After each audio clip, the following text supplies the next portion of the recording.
Sun in Cancer in the first house. For Cancer rising writers. Your voice is soft, but it's strong. It holds people. It nurtures. It says, "You're safe here." It says, "I feel this too." When you write, you don't put on a voice.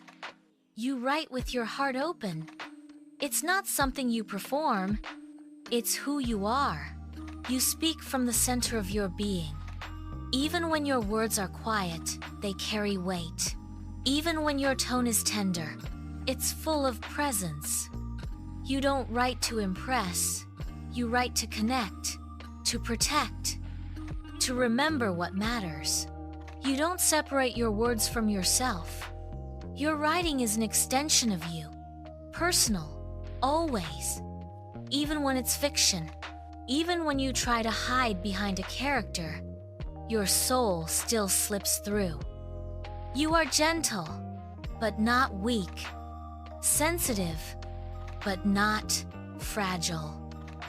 You hold space for emotions others overlook or avoid. You write what's real, even when it's raw, but you carry a paradox. Your first house sun wants you to shine, to be seen. But in the sign of Cancer, it makes you cautious, protective. You feel exposed in the spotlight because you feel everything you show. So sometimes you hide, you shrink back into your crab shell. You dim your light. You write around the truth instead of into it.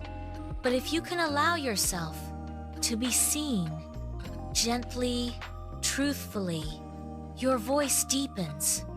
Your words become light in the dark. You write like the moon moves, in phases, waxing, waning, with feelings that ebb and flow. You don't write in straight lines. You follow intuition or memory. Sometimes you don't know why something matters. You just know that it does.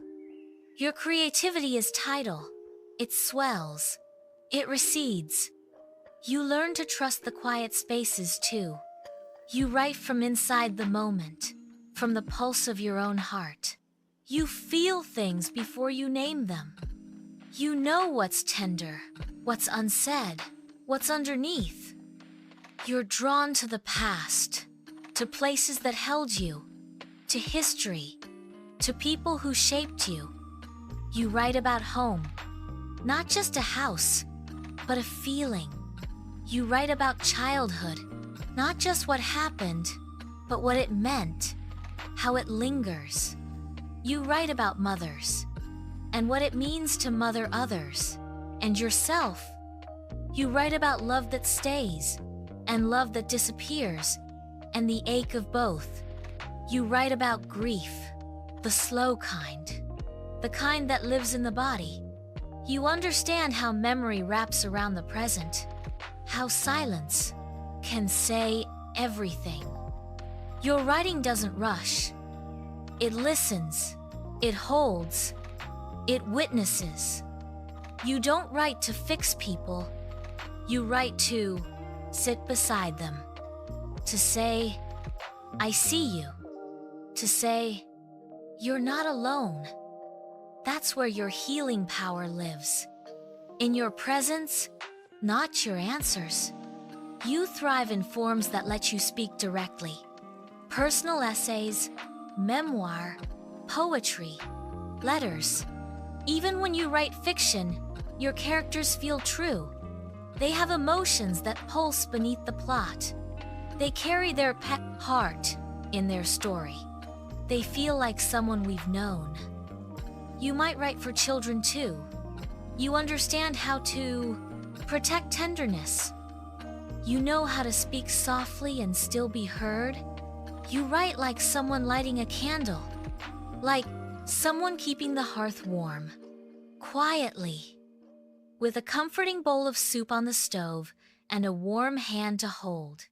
Your readers come to you for the calm in your tone, for the truth in your softness.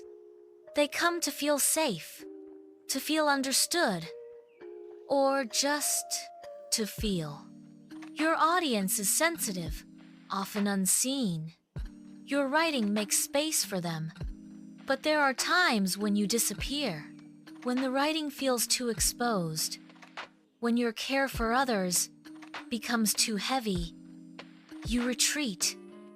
You wait. Sometimes you fall into nostalgia or cling to the past. Sometimes you forget to give your own heart what you give to others. That's okay. It's part of your rhythm. But remember, your voice needs care too. Your words deserve protection, not just from the world, but from your own process. Sometimes you also need to be mothered. Let writing be your way home. Create rituals that make you feel safe. Soft lighting, a warm drink, a journal that listens back. Let writing be a return, not to perfection, but to presence. You don't need to be loud. You don't need to be polished. You just need to be real.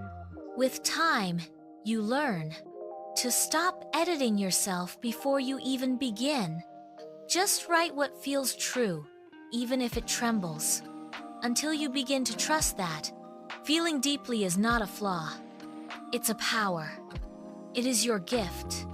You are a home, a house, a refuge for words that hold comfort, a place that offers sanctuary for the sensitive.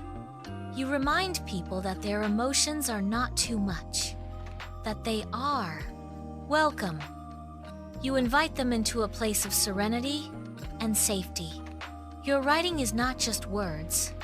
It is a haven of care, solace, and reassurance. Your Cancerian writing is a shelter from the storm, both for your readers and for you. It is peace itself. And that ends our astrological analysis. Please like and subscribe. And why not check out your moon placement next? Happy writing!